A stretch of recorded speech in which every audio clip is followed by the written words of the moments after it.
Γεια σας. Μετά την καλύβρα του φτωχού και την αναγόμωση του φτωχού, θα σας δείξουμε την τρόπα του φτωχού.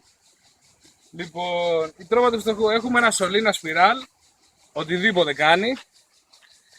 Λοιπόν, εκεί πέρα στο τελείωμά του, τυλίγουμε λίγο χαρτί υγείας και λίγο ταινία, πλαστική ό,τι έχουμε. Απλά υπολογίστε να είναι λίγο κονικό, ας πούμε, δεν πειράζει και να μπει λίγο παραπάνω στην εξάτμιση. Και το τοποθετούμε στην εξάπλωση του αυτοκινήτου. Λοιπόν.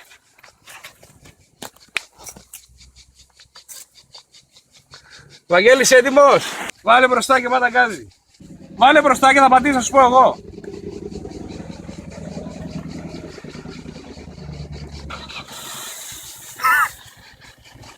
Πάτα λίγο γκάζι.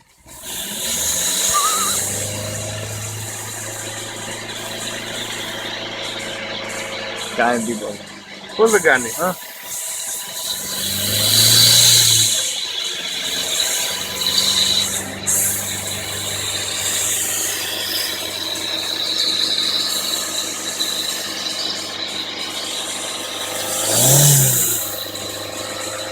Εντάξει, μην πατάς. Από ό,τι βλέπετε εδώ πέρα το μπαλονάκι μας, μετά από 5 λεπτά, σε ρελαντί, γιατί αλλιώς μας ζεσταίνει το σωλήνα, είναι σχεδόν έτοιμο. Λοιπόν, να δείξουμε εδώ πέρα και τη δουλειά εδώ πέρα.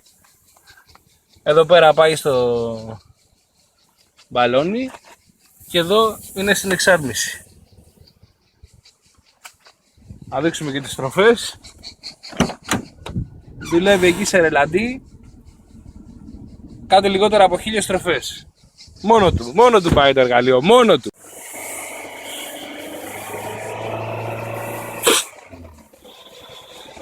Εντάξει, Βαγγέλη, κλείσε.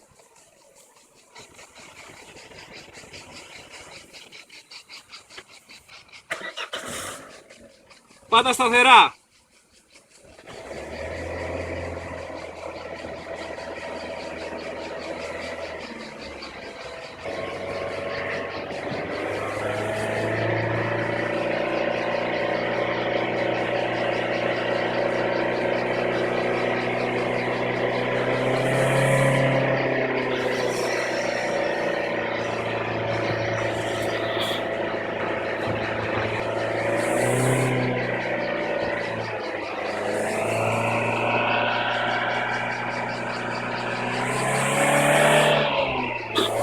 Κλείσε.